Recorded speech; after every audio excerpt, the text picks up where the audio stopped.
आदिलक्ष्मी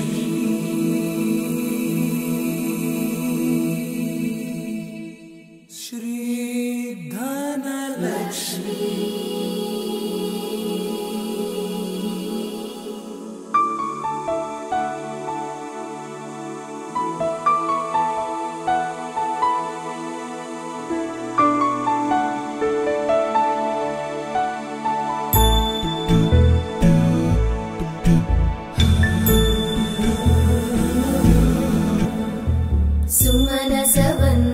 सुंदरी माधवी चंद्र सहोदरी हेममयी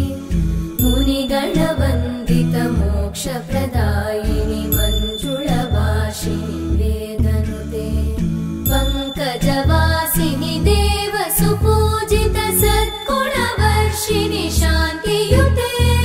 जय जय हे मधुसूदन कामिनी आदिलक्ष्मी जय पालय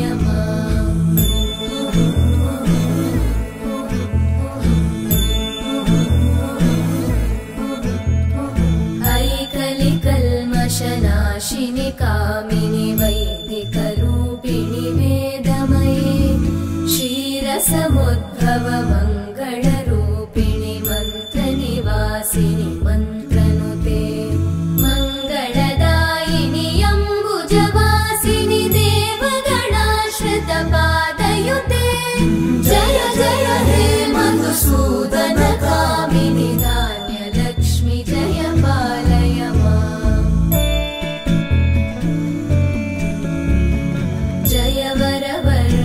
वैष्णवी भार्गवी मंत्र स्वरूपिणी मंत्रमयी सुरगण पूजित शीघ्र फलप्रद ज्ञान विकासिनी शास्त्रनुते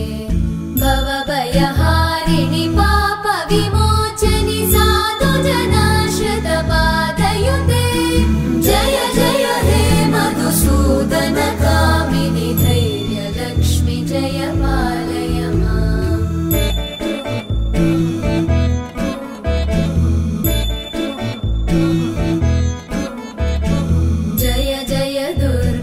नाशिनी कामिनी सर्वफलप्रद शास्त्रमयी रथ गज तुरग पदादि समानुत परिजन मंडित लोकनुते हरिहर ब्रह्म सुपूजित सेवित ताप निवारिणि पादयुते जय जय हे मधुसूदन कामिनी श्री गजलक्ष्मी पालय माम्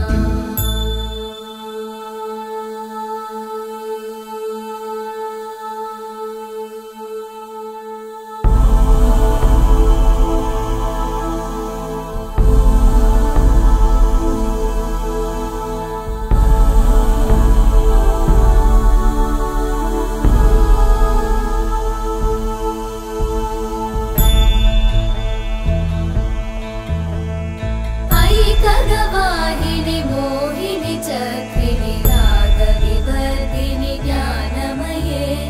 गुणगणवारिधि लोकहितैषिणि सप्तः स्वरवर गाननुते सकल सुरासुर देव मुनीश्वर मानव वन्दित पादयुते जय जय हे मधुसूदन कामिनी संतान लक्ष्मी पालय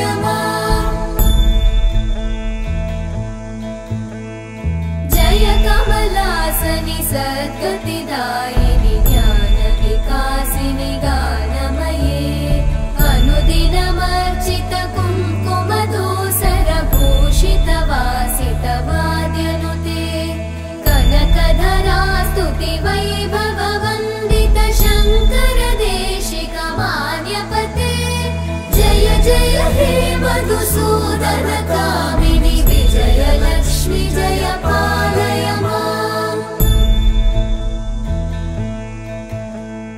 प्रणत सुरेश्वरि भारती भार्गवी शोक विनाशिनी रत्नमये मणिमय भूषित कर्ण विभूषण शान्ति समावृत हास्यमुखे नवनिधिदायिनि कलिमलहारिणि काम्यफलप्रद मधुसूदन कामिनि विद्या लक्ष्मी पालय माम् धिमि धिमि धिं धिमि धिं धिमि धिं धिमि दुन्दुभिनाद सुपूर्णमये